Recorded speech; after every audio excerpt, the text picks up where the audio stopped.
Targeted cleaning थी। Tourist को बाकायदा उनका मजहब पूछकर उनको निशाना बनाया गया है। Islamic terrorists checked the ID cards of tourists. Some reportedly even demanded the trousers be pulled down, asked them to recite the kalma and killed those not Muslims. उसने उसको गोली मार दी। यहाँ पे उसने बोला कि शायद मुस्लिम नहीं है, उसने उसको गोली मार दी। इस वक्त एक बड़ी खबर मिल रही है जम्मू कश्मीर के पहलगाम से, जहां पर एक आतंकी हमला हुआ है। पहलगाम में पर्यटकों पर फायरिंग हुई है। आप यहाँ पे रहो, हम साथ में। मैडम, ये जो ब्रीद साहब है, प्रेशर, आप टेंशन मत लो। आतंकियों ने टूरिस्टों से उनकी आईडी निकलवाई, उनकी आईडी चेक की, मर्दों की। हम उस घटना पर बात करेंगे जिसने एक बार फिर हमारे समाज, हमारी सोच और हमारी इंसानियत को कटघरे में लाकर खड़ा कर दिया है। आप बोले ना मुझे, पर थी, क्या बोलते, भेलपुरी खाने से मेरा पति साइड में था, एक इंसान है, उसने उसको गोली मार दी। यहाँ पे उसने बोला कि शायद मुस्लिम नहीं है, उसने उसको गोली मार दी। दौर जो है वो शुरू हो चुके हैं और जो भी सरकार निर्णय लेगी, मुझे लगता है कि वो एकदम अच्छा निर्णय लेगी। Okay, don't worry, don't worry. मेरे पति का बच्चा लो। हम बचा देगा, कोई बात नहीं। भैया मेरे पति का बच्चा लो। हम बचा देगा, कोई बात नहीं। भैया जो घटना हुई है ये सोची समझी रणनीति है और यहाँ पर हम आवेग में भी आ सकते हैं। आए एक ही देश से, उतरे एक ही घाट, हवा लगी संसार की, हो गए 12 बाँट। तो नमस्कार, स्वागत है आपका संवाद दिल से में। आज हम उस घटना पर बात करेंगे जिसने एक बार फिर हमारे समाज, हमारी सोच और हमारी इंसानियत को कटघरे में लाकर खड़ा कर दिया है। इस घटना ने न सिर्फ हिंदुस्तान का दिल दहलाया है बल्कि हमें सोचने पर मजबूर कर दिया है। 22 अप्रैल 2025 पहलगाम, जम्मू कश्मीर। निर्दोष पर्यटकों को धर्म पूछकर मार दिया गया। धर्म पूछकर गोली मार देना, क्या यही है हमारे भारत की सोच, या क्या यही है हमारे भारत की पहचान? क्या इतनी गिर चुकी है हमारी सोच? इस अमानवीय हमले में जिन निर्दोष यात्रियों ने अपनी जान गंवाई, हम संवाद दिल से की ओर से उन सभी को श्रद्धांजलि अर्पित करते हैं। साथ ही इस मंच से ये सवाल उठाते हैं, साथ ही इस मंच से ये आवाज़ उठाते हैं कि अब वक्त है धर्म, जाति और राजनीति से ऊपर उठकर इंसानियत को फिर से जिंदा करने का। आज हमारे साथ हमारे स्टूडियो में मौजूद हैं बरेली शहर के सामाजिक, राजनीतिक और मानवीय सोच से जुड़े कुछ प्रमुख चेहरे। आइए उनसे जानते हैं कि अब हमें क्या करना चाहिए, कैसे एक बार फिर से हमारा भारत एकजुट हो सकता है और कैसे हम इस हृदय विदारक घटना से उबर सकते हैं। आइए मैं उन सभी से आपको रूबरू कराता हूं। मैं सबसे पहले हमारे बीच में उपस्थित हमारे गेस्ट श्री अंकुर सक्सेना जी का बहुत बहुत स्वागत करता हूं। हमारे बीच में उपस्थित हैं अंकुर सक्सेना जी, जो कि अभिभावक संघ के प्रेसिडेंट हैं और साथ ही हमारे बीच में मौजूद हैं बीइंग स्पिरिचुअल फाउंडेशन के फाउंडर एवं spiritual wellness coach doctor Dharmendra Kumar ji. और हमारे बीच में मौजूद हैं वरिष्ठ पत्रकार संजीव गंभीर जी। साथ ही हमारे बीच में मौजूद हैं डॉक्टर सत्यवीर जी, जो कि प्रधान हैं मॉडल ग्राम पंचायत सहोला के, मैनेजिंग डायरेक्टर हैं उड़ान ग्लोबल स्कूल एवं उड़ान इंटरनेशनल स्कूल के, और एक फाउंडेशन के सेक्रेटरी भी हैं तथागत फाउंडेशन के। मैं आप सभी उपस्थित गणमान्य व्यक्तियों का स्वागत करता हूं। साथ ही हमारे बीच में हमारे एक साथी जो हमारे संवाद दिल से स्टूडियो के मैनेजिंग स्टाफ से हैं, मिस्टर अभय गुप्ता जी, बिजनेस कंसल्टेंट हैं, एंटरप्रेन्योर हैं, मैं उनका भी बहुत बहुत स्वागत करता हूं। और हमारे बीच में बरेली के इंस्टाग्राम इन्फ्लुएंसर सोशलिस्ट विकास यादव मौजूद हैं, मैं उनका भी बहुत बहुत स्वागत करता हूं। और इस चर्चा को आगे बढ़ाते हुए मैं आप सब लोगों तक पहुंचना चाहूँगा और मैं शुरुआत करूँगा कि आज का जो हमारा टॉपिक, जैसा कि हमने अभी डिस्कस किया इसके बारे में, तो सबसे पहला प्रश्न मेरा यही है कि आपके अनुसार ये हमला केवल एक आतंकी घटना है या फिर कोई बड़ा संदेश? सबसे पहले मैं अंकुर सर तक पहुंचना चाहूँगा। सर, आप बताएं, आप इसको कैसे देखते हैं? देखिए, ये केवल हमला तो नहीं है और ये एक संदेश है जो उन्होंने दिया है, क्योंकि अगर आप इस पूरे प्रकरण में जाएंगे कि यहाँ पर क्या क्या हुआ, कैसे कैसे हुआ, तो समझ में आएगा कि ये केवल घटना नहीं थी, केवल मारना ही एक मात्र उद्देश्य नहीं था। उन्होंने एक संदर्भ जो इसके अंदर आया, जो आप देखेंगे इस घटना के अंदर, उसमें एक जिस पत्नी के पति को गोली मारी गई, उसको जब पूछा गया कि आप हिंदू हो या क्या आपका धर्म कौन सा है, उसका जब गोली मारी गई तो उस जो धर्मपत्नी उसकी थी, जो हनीमून पे पहली बार आया था, 3, 4, 6 दिन पुरानी शादी हुई थी उनकी, जब उनसे पूछा गया, उसने कहा कि मुझे भी गोली मार दो जब तुमने इनको गोली मार दिया, मेरा क्या है, तुमने मुझे गोली मार दो।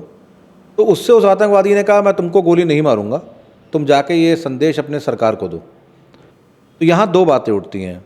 एक तो उन्होंने ये बताया कि वो कुछ भी करना चाहेंगे वो कर सकते हैं, और दूसरी बात हमें नहीं भूलना चाहिए कि इस देश के अंदर जब तक हिंदू और मुस्लिम के बीच के झगड़े बढ़ नहीं रहे तब तक हिंदुस्तान को हराने वाला कोई नहीं है। तो यहाँ ये मैसेज देके उन्होंने एक बहुत बड़ा समाज जो मुस्लिम समाज है उसकी ओर से ये एक मैसेज देने की कोशिश करी है कि वो हिंदू पक्ष को नहीं समझेंगे और हिंदू पक्ष के खिलाफ ही रहेंगे हमेशा। तो ये संदेश यदि वो दे पाते हैं तो इस देश को तोड़ने में उनके लिए बहुत बड़ी पहल वाला घटनाक्रम होगा जो अभी इस कश्मीर में हुआ। तो इसको केवल एक संदेश लेना कि उन्होंने वहाँ मारा और घटना हुई, ये घटना ज़रूर हुई है, लेकिन देश को संदेश मिला है कि आपको धर्म के नाम को लेकर मारा गया है, और साथ ही साथ आपकी सरकार को मैसेज देने के लिए भी उन्होंने कहा है कि एक थोड़ा सा चुनौती है। मैं हमारे जो स्पिरिचुअल कोच हैं धर्मेंद्र जी, मैं सर आपसे जानना चाहूँगा कि आपको क्या लगता है कि ये आतंकवादी हमला है या फिर उनकी कोई सोची समझी रणनीति है? सबसे पहले तो मेरी संवेदना उन परिवारों के साथ है जिन्होंने अपनों को खोया है। ऊपर वाले से यही प्रार्थना करूँगा कि उनको अपने चरणों में उचित स्थान दे, और जो परिवार के जो लोग बचे हैं, जो सर्वाइव कर रहे हैं, वो इस दुख को झेल पाएँ, और पूरा देश उनके साथ में है। मैं इसको एक जो घटना हुई है ये सोची समझी रणनीति है, और यहाँ पर हम आवेग में भी आ सकते हैं। मैंने देख रहा हूँ कि जो सोशल मीडिया पर लोग लिख रहे हैं कि जाति धर्म जो आतंक है इसका एक धर्म होता है। मैं सभी को बस यही मैसेज देना चाहूँगा कि इस समय पर हमको आवेग में आकर निर्णय नहीं लेना है। अपनी जो भावनाएं हैं ऐसे व्यक्त नहीं करना है जिससे कि समाज में गलत संदेश जाए। जो यहाँ पर मुस्लिम हैं उन सभी को इस आतंकवाद के साथ नहीं जोड़ना है। जो पहले था कि आतंकवाद का कोई धर्म नहीं होता है, वो आज भी कायम है और आगे भी कायम रहेगा। ये एक सोची समझी साजिश है जिसके तहत ये घटना हुई है, और हमें यहाँ पर एक परिपक्वता का जैसे एक फैमिली मैटर रखते हैं उसका ध्यान रखते हुए सिर्फ आतंकवाद और जो पड़ोसी मुस्लिम जो पड़ोसी जो कह सकते दुश्मन जो देश है, पाकिस्तान में नाम लेना चाहूँगा, उसकी एक रणनीति है, उसको समझने की ज़रूरत है। आज से कुछ दिन पहले ही जो वहाँ के आर्मी चीफ है उन्होंने डिक्लेयर किया था कि हिंदू अलग है मुस्लिम अलग है, तो वो उनकी सोच हो सकती है। भारतवर्ष में ऐसी सोच ना कभी रही ना कभी आगे होगी। तो मैं यही कहना चाहूँगा कि यहाँ पर थोड़ा सा संयम रखें और उस हिसाब से फिर आगे अब कोई भी बात बोलें। हमारे बीच में वरिष्ठ पत्रकार संजीव गंभीर जी हैं। मैं आपसे जानना चाहूँगा कि सर आप इसको कैसे देखते हैं, क्या आपको लगता है? ये सुनियोजित साजिश है, सुनियोजित हमला है। इससे पहले भी कश्मीर के अंदर पुलवामा कांड हुआ था और माना जा रहा था 370 हटने के बाद कुछ परिस्थितियाँ सामान्य होंगी। चुनाव भी हुए हैं, लोकतंत्र बहाल भी हुआ है, केंद्र सरकार ने भरपूर प्रयास भी किए हैं, लेकिन इस घटना के बाद ये संकेत मिलने लगा है कि वहाँ अभी हमारे धरती का स्वर्ग कश्मीर के अंदर आतंकवाद पूरी तरीके से खत्म नहीं हुआ है। मानवता को शर्मसार करने वाली ये घटना है। हम चूँकि वसुधैव कुटुंबकम की संस्कृति के मानने वाले लोग हैं, ये सोल इज पोटेंशियली डिवाइन, प्रत्येक आत्मा अव्यक्त ब्रह्म है, अर्थात हर व्यक्ति हर जीव के अंदर ईश्वर का अंश है, उसको मानने वाले लोग हैं। और कभी भी जीव हत्या की बात, और हमारे मनीषियों ने हमें सीख नहीं दी है, तलवार के दम पर हमने शासन करना नहीं सीखा है।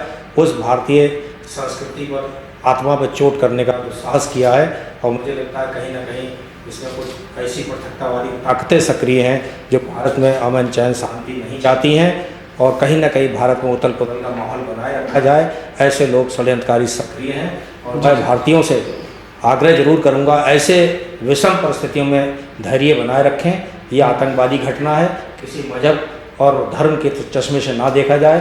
आतंकवाद का कोई अपना धर्म नहीं होता, जैसा कि धर्मेंद्र जी ने कहा था। सुनिए, जिस साजिश का ही हिस्सा मानूंगा। मैं आप तक पहुंचूंगा। हमारे बीच में डॉक्टर सतवीर जी मौजूद हैं।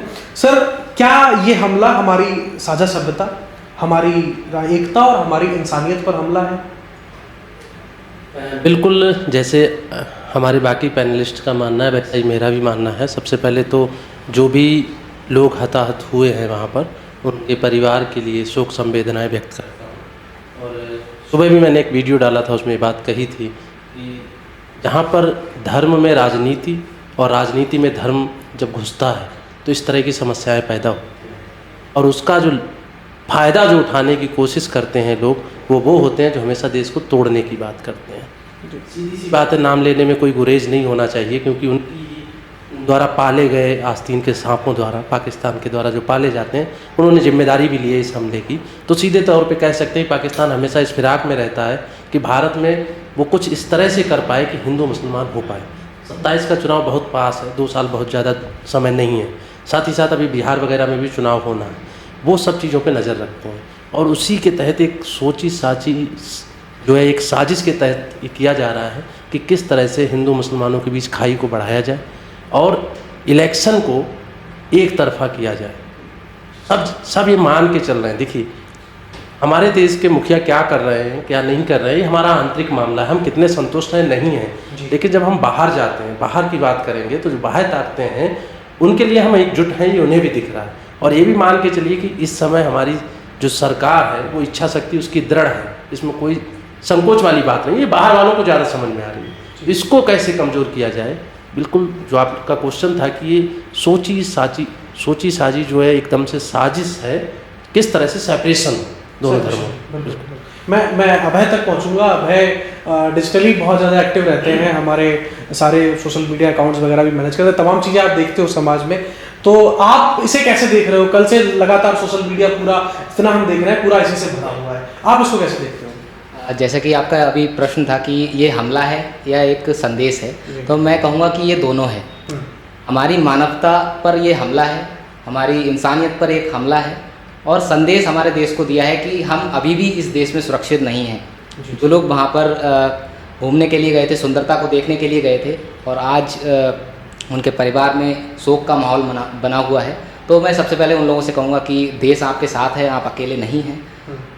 तो मैं तो ये कहूँगा कि ये दोनों चीज़ें हैं। अब प्लस सोशल मीडिया एक आज ऐसा माध्यम बन चुका है कि हम अपनी आवाज़ उठा सकते हैं, हमें आवाज़ उठानी भी चाहिए, क्योंकि अगर हम चुप रहते हैं तो हम भी उतने ही जिम्मेदार हैं जितने शायद आतंकवादी हों।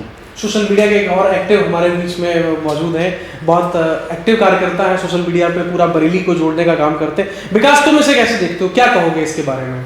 मैं यही कहना चाहूँगा कि आज जो हमारा कहीं घूमने जाते हैं तो हम ऐसे जाते हैं कि वहाँ पे हमें थोड़ा फ्रीडम मिलेगा, थोड़ा जो सुकून होता है, स्ट्रेसफुल जो है वहाँ पे इसलिए जाते हैं। लेकिन होता क्या है, मेनली ऐसी जगह पे वो ऐसे जैसे अमरनाथ यात्रा हो गई और कई ऐसी जगह होगी, हमारी धार्मिक जगह होगी, उनको ऐसे टारगेट करते हैं। और ये भी घटना ऐसी है जिसमें उन्होंने सिर्फ धर्म और जाति में नहीं पूछी, धर्म पूछ के हाँ उनको मारा गया। जी मैं धर्म पूछने वाली बात पे क्वेश्चन मुझे याद आया। मैं जो हमारे बीच में आध्यात्मिक गुरु मौजूद हैं, जो अध्यात्म का प्रचार कर रहे हैं, स्पिरिचुअल वेलनेस कोच है, सर धर्म और पहचान के आधार पर हमला करना, इसको आप कैसे देखते हैं? किसी व्यक्ति से पूछना कि भाई तू हिंदू है या मुसलमान है, और अगर वो हिंदू नहीं है, मतलब मुसलमान नहीं है, हिंदू है, उससे कलमा पढ़ने को कहते हैं। प्लस कई वीडियोस में ऐसा भी बताया जा रहा है कि वहाँ पर जो लोग मौजूद थे उनके कपड़े भी उतरवाए गए। एक जो पहचान हिंदू और मुस्लिम को वर्गीकृत करती है, उस पहचान को देखते हुए हमला किया गया,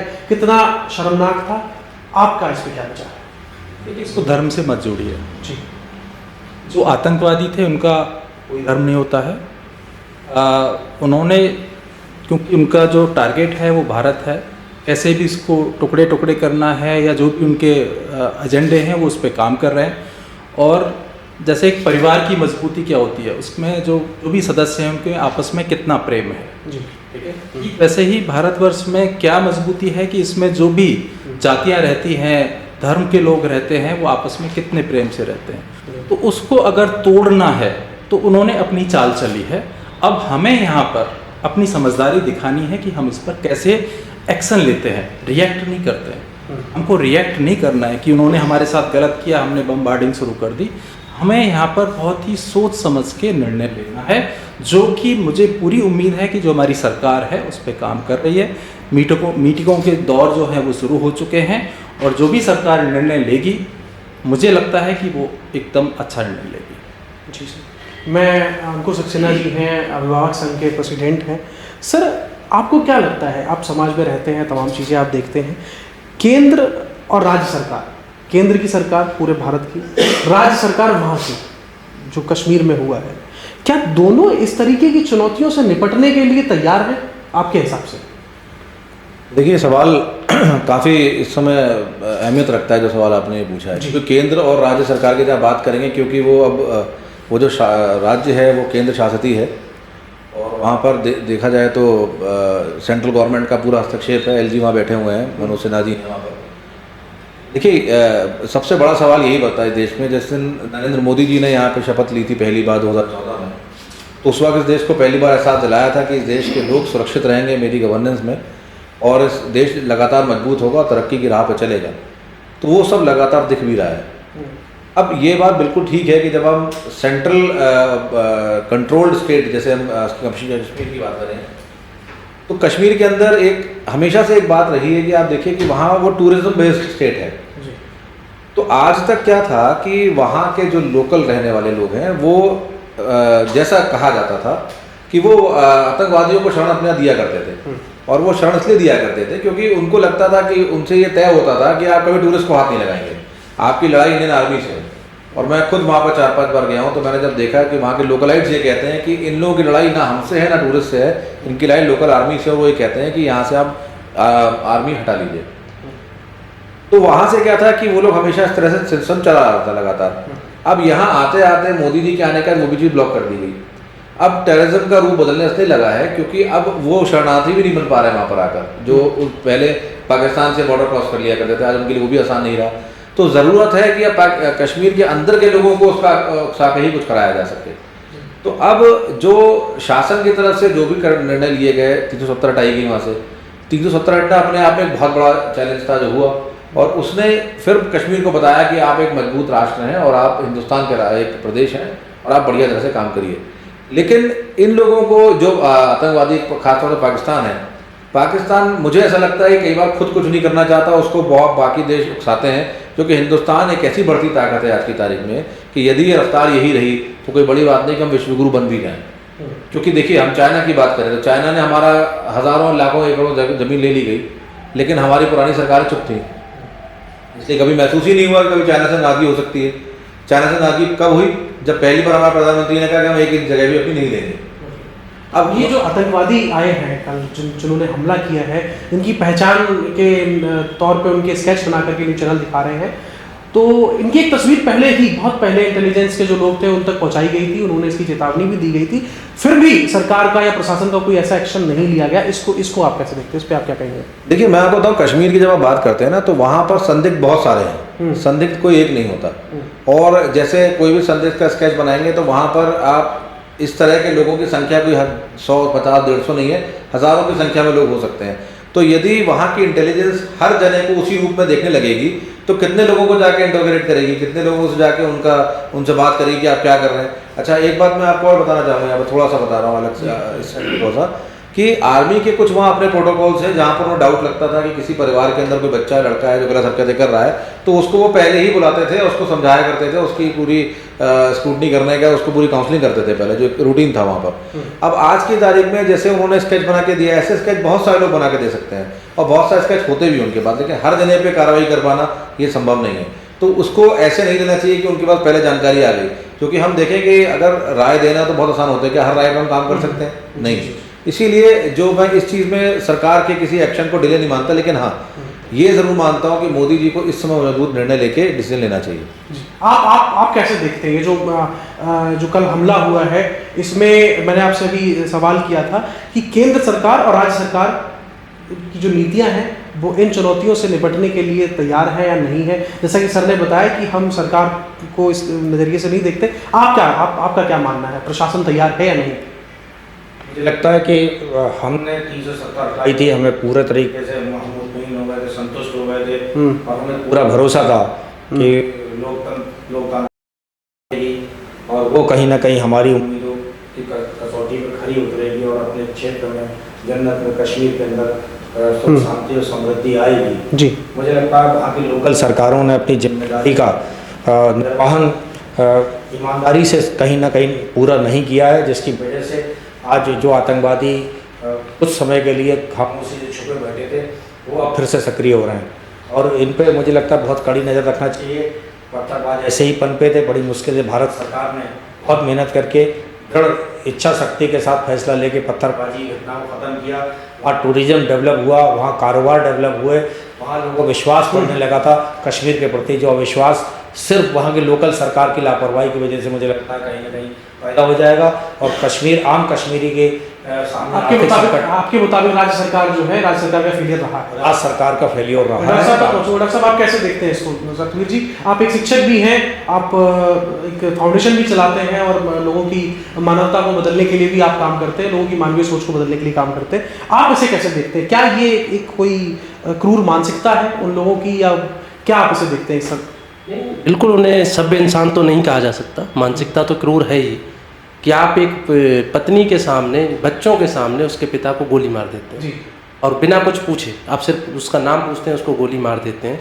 लेकिन इसके पीछे हमें थोड़ा सा ये भी चीज़ें समझनी पड़ेंगी। जो हम बात कर रहे हैं कि 370 हमने वहाँ से हटा दी, उसके बाद से, लेकिन कुछ हमारी भी कमियाँ रही हैं। हमारी कमियाँ क्या रही हैं? हम थोड़े ज़्यादा आराम में आ गए। जो एक्शंस 370 हटने से पहले होते थे उससे ज़्यादा रिलैक्स मोड में अब आ गए। हम ये मान के चल रहे थे कि अब ऐसा कुछ होने वाला नहीं है।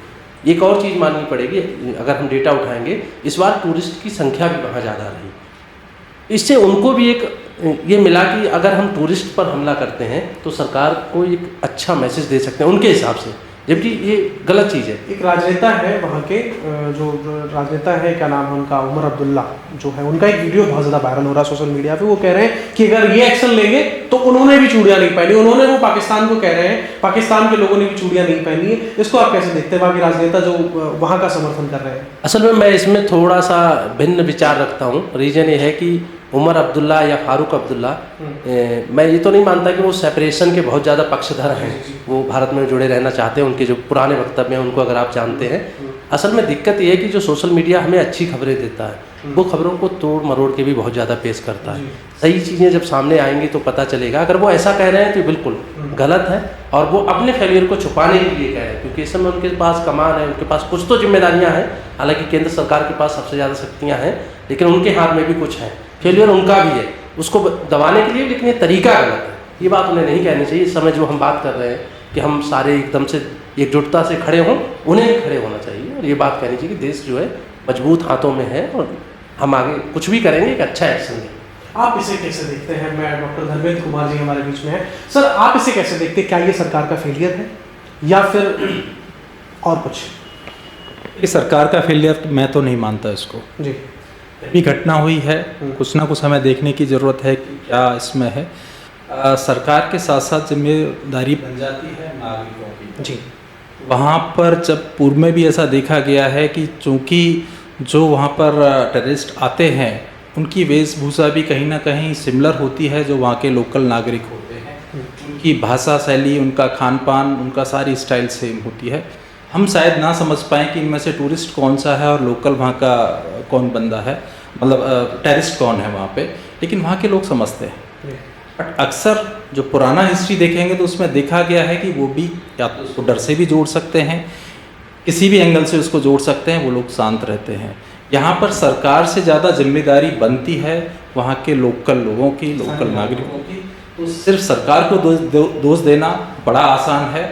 अगर बाहर से किसी टेररिस्ट ने अटैक किया है तो वो सिर्फ ऐसा नहीं है कि 30 लोग 27 लोग जिन्होंने खोया है वही उन्हीं का डैमेज होगा। डैमेज वहाँ के लोकल लोगों का भी होगा और वो लोग मरे हैं, वो लोग भूखे मरे हैं अगर उनका इन्वॉल्वमेंट है। जी अंकुर जी, मैं आप तक पहुँचूंगा कि क्या आपको लगता है कि स्थानीय नागरिकों के, जैसा कि सर ने बताया कि स्थानीय नागरिक और जो स्थानीय समाज है वहाँ का, उनकी भी जिम्मेदारी बनती है। एक ऐसा कोई पहलू आप बताएं कि क्या ऐसी जिम्मेदारी वो निभा सकते हैं, एक ऐसा कौन सी भूमिका वो निभा सकते हैं जिससे कि इस तरीके की घटना हो?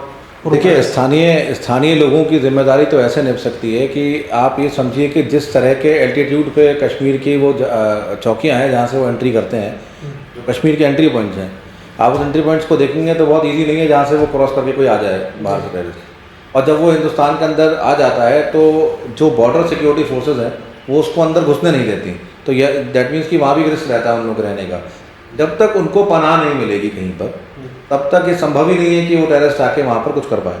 तो जो पनाह देने वाली बात है वो लोकल एड्स के हाथ में है। लोकल एड्स को वो कैसे गुमराह करते हैं, चाहे पैसे का प्रलोभन देते हैं या उनको डराते हैं, धमकाते हैं, यहाँ पर उनको जो लोकलाइट्स रहे वहाँ पे, उनको चाहिए कि मिलिट्री से बात करके वो वहाँ तक इस मैसेज को पहुँचाए कि अगर उन पर कोई दबाव आता है इस तरह के लोगों को अपने पास रखने का, तो उसको अपडेट करें उन लोगों को और फिर अपने आप को सुरक्षित करें।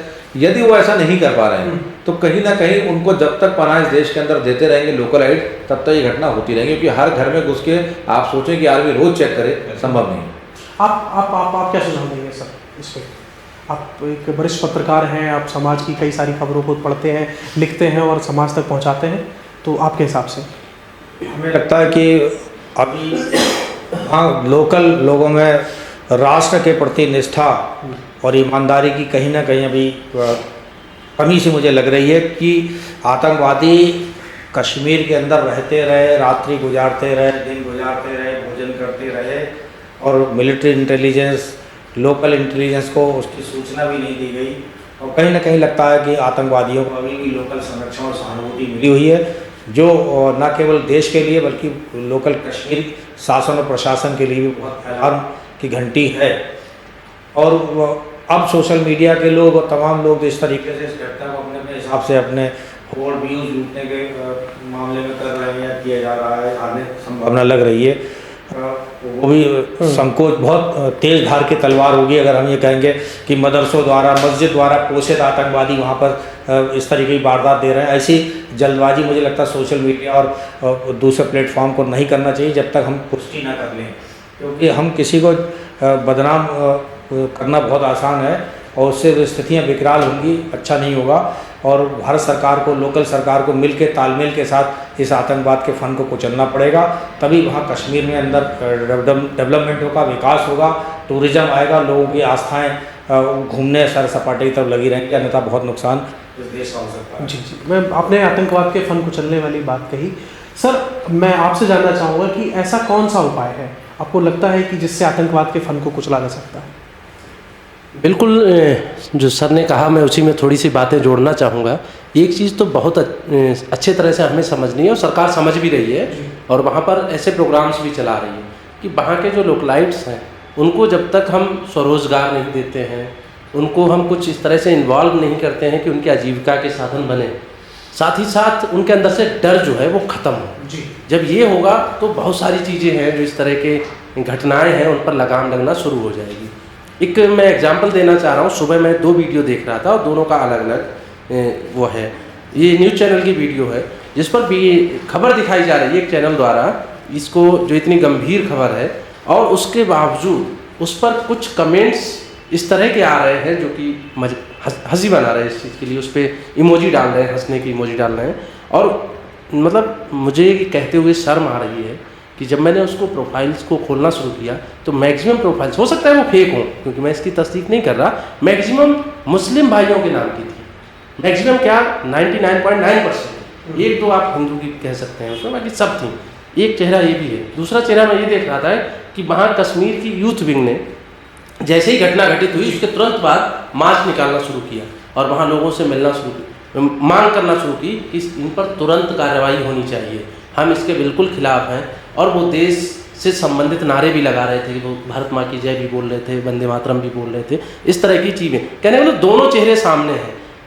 अब हमें इससे सीख मिलती है कि हम या हमारी सरकारें कुछ तो उनको परिवर्तित करने में सफल रही हैं, जो रह गया है उसको भी और हम कोशिश करें। यही एक तरीका है। जब तक लोकल्स का साथ नहीं मिलेगा आर्मी को, हमारी सरकारों को, तब तक हम किसी ऐसी घटनाओं को रोकने में, पूर्ण रूप से रोकने में सक्षम नहीं होंगे। तो मैं एक बार अभय गुप्ता जी हैं, मैं इनसे पूछना चाहूँगा कि सोशल मीडिया का आज के समय में, जैसा कि अभी और चर्चा हो रही थी चीज़ों को छुपाना और चीज़ों को बताना, एक वीडियो वायरल हो रहा है जिसको 2020 का बताया जा रहा है। सोशल मीडिया पर बहुत सारी चीज़ें ऐसी दिखाई जा रही हैं जो वास्तविकता है भी और नहीं, उसको आप कैसे देखते हैं, क्या? देखिए, मीडिया जो है वो 4th पिलर हम लोग बोलते हैं सोसाइटी का, तो मीडिया को जिम्मेदारी से काम करना चाहिए। मीडिया अगर गलत दिखा रही है तो कहीं ना कहीं उनमें कमी है, तो अपनी ज़िम्मेदारी को भी समझना चाहिए। मैं यहाँ पर एक ज़िम्मेदारी के ऊपर एक लाइंस मैं कुछ बोलना चाहूँगा कि आज जो है उससे बेहतर चाहिए, साफ़ सफाई के लिए एक मेहतर चाहिए, लेकिन वो मैं नहीं हूँ। मतलब हम लोग चाहते तो बहुत कुछ हैं, लेकिन हम उस चीज़ की ज़िम्मेदारी नहीं लेना चाहते। जबकि जो चाबी है किसी चीज़ की, वो हमारे ही पास है, लेकिन हम खुद आगे नहीं आना चाहते। हम एक मसीहा का इंतज़ार करते रहते हैं। जैसे कि अभी हम गवर्नमेंट के बारे में बात कर रहे हैं कि गवर्नमेंट कुछ करेगी या फिर मोदी जी कुछ करेंगे, तो हम उस इंतज़ार में रहते हैं, जबकि हमें खुद आगे आके इसकी ज़िम्मेदारी लेनी चाहिए। इस पे काम करना बहुत ज़रूरी है, तो अपने ऊपर जिम्मेदारी लेंगे वो ज़्यादा बेटर है।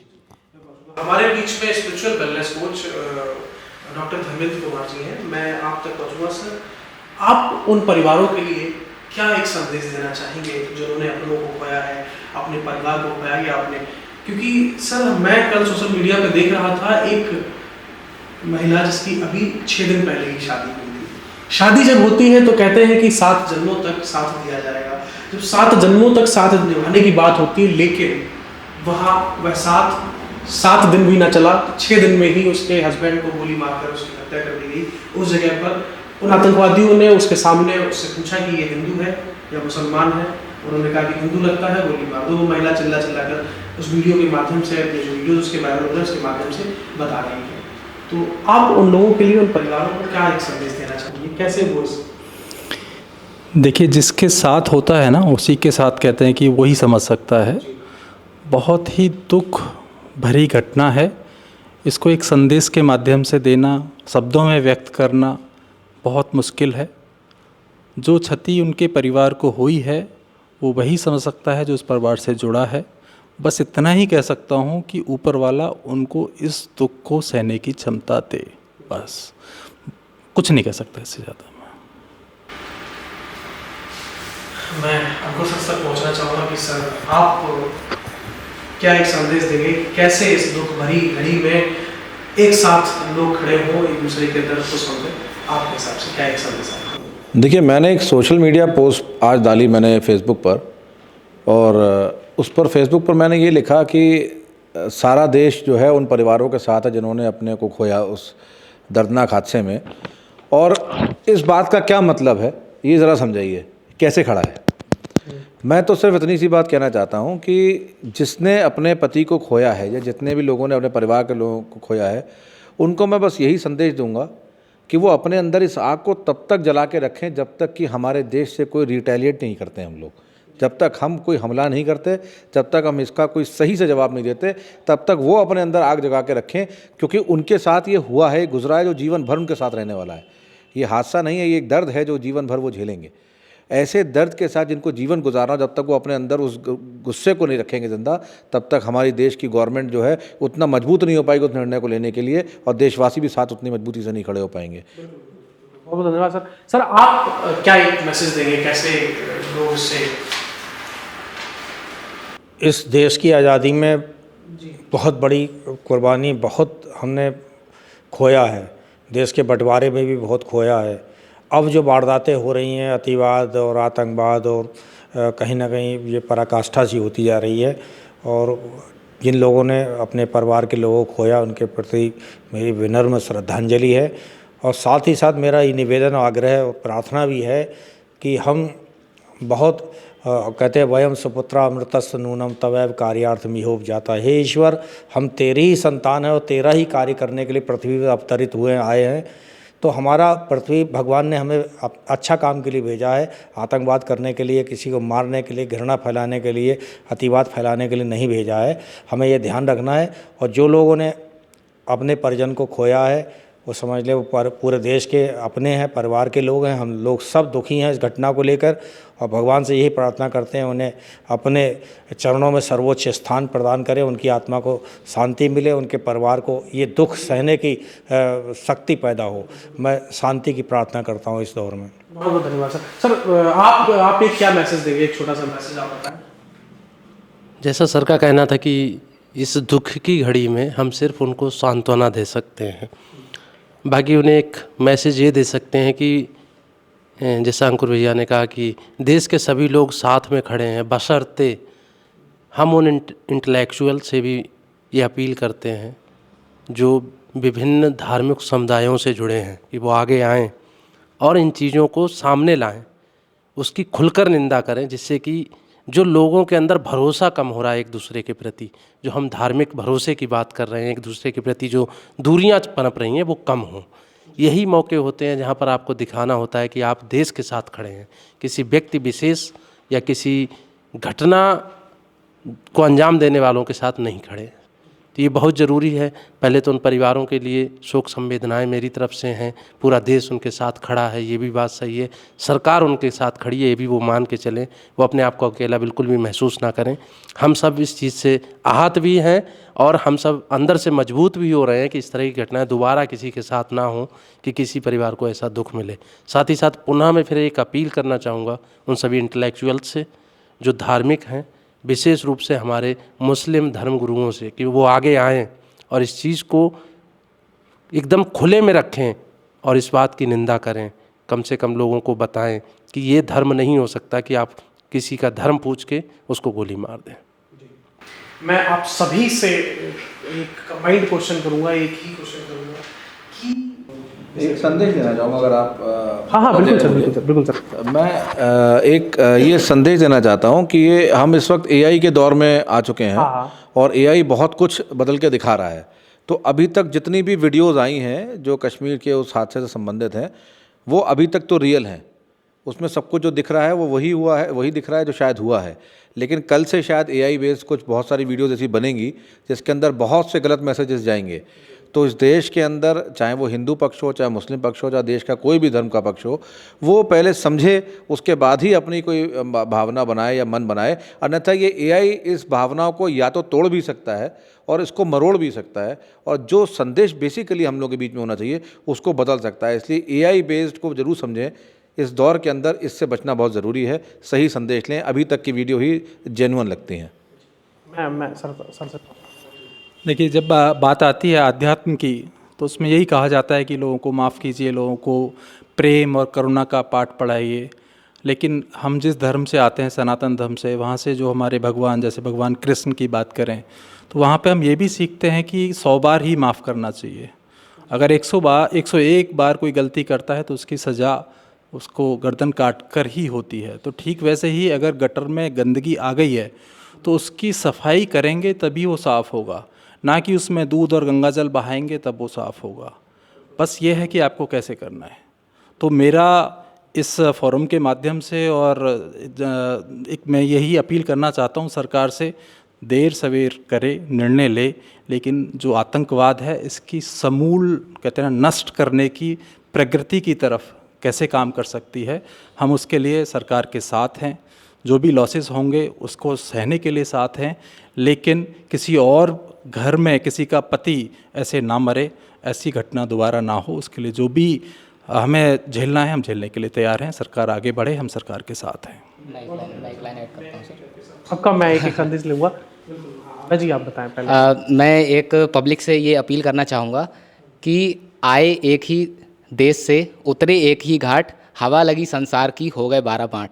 तो धर्म के नाम पर घृणा ना फैलाएं, मतलब एक होकर के एक देश के रूप में आगे बढ़ें। मतलब धर्म और जाति देख करके ये सारी चीज़ें ना देखें। आतंकवाद को सिर्फ आतंकवाद की तरह ही देखें और सोशल मीडिया पे क्या दिख रहा है पहले उसको सोचें, समझें, उसका आकलन करें, तब उस पर विश्वास करें। अपनी सोच का भी इस्तेमाल करें, ना कि देखी दिखाई चीज़ों पे या संसार की बातों पे विश्वास करें। बस मैं यही अपील करना चाहूँगा। विकास साहब क्या एक मैसेज बता रहे थे, आप बताएं। मैं ये कहना चाहूँगा कि जैसे भी कोई घटना होती है, आजकल सोशल मीडिया पे क्या हो गया है कि कुछ लोग एक कैंडल मार्च निकालते हैं, चाहे वो कैसी भी घटना हो उस पर कैंडल मार्च निकालते हैं, उस पर शोक संवेदनाएं व्यक्त करते हैं। तो हमारा ये नहीं रहना चाहिए कि हम सिर्फ कैंडल मार्च निकालें, उस पर अपना, हमारे पास एक जो ताकत है सोशल मीडिया की, वो बहुत बड़ी ताकत मिली हुई है हमारे लिए। तो उस पर हम लोगों में जागरूकता भी फैलाएं, उस लोगों को बताएं कि ऐसे क्यों नहीं करना है, और ये चीज़ भी बताएं। क्योंकि आजकल का टाइम हो गया है कि कोई भी घटना होती है उस पर हम कैंडल मार्च निकाल देते हैं, उस पर हम नहीं करते हैं कुछ एक्शन। तो मैं यही कहना चाहूँगा कि एक हनुमान जी थे जो कि ये मोमबत्तियाँ मर्दानगी पे लानत हैं, मर्द वो है जो लंका जला के आया था। तो यही करना है कि हमें समाज में जागरूक करना है समाज को। अगर कुछ ऐसा हो रहा है, हमारे आसपास हो रहा है, तो उसको सही करना है, उसको बताना है। पाकिस्तान की लंका जला देनी है। हाँ, लंका जला देनी है। बहुत सुंदर। मैं एक मैसेज शॉर्ट आप दोनों लोगों से क्या एक लास्ट मैसेज आप देंगे? मैं एक सेंटेंस के माध्यम से कहना चाहूँगा, मंदिर मस्जिद गिरजाघर में बांट लिया इंसान को, धरती बांटी सागर बांटा, मत बांटो इंसान को। मंदिर मस्जिद गिरजाघर की राजनीति बहुत हो गई है।